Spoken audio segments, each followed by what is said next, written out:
Itabi mo mga kapuso dahil sensitibo po ang susunod naming balita. Isang bangkay po na lalaki na walang ulong binti ang natagpuan sa Sampaloc, Maynila. May live report si Jay Sabali. Jay? Jiggy, di matigil ang paghugulgol ng maginang ito ng positibo nilang kinilala ang katawan sa punerarya na wala ng ulo at binti.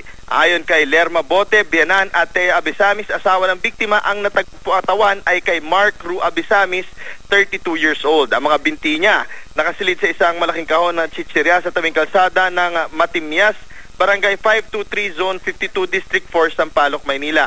Nakita ito ng isang nangangalakal mag-aalas 8 ng umaga. Ayon sa biyanan at asawa ni Mark, kinabahan sila nang di umuwi sa kanilang bahay si Mark kagabi. Kaya nagpasya silang hanapin siya. Ang paalam kasi ni Mark, magpapadala lang ng package sa kanyang ina sa Amerika at makikipag-business meeting sa isang kaibigan. Pero hindi na siya nakauwi.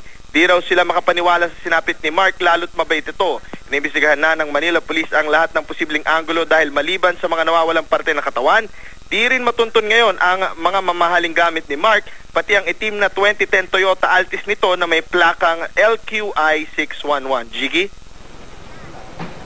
Maraming salamat, Jay Sabali.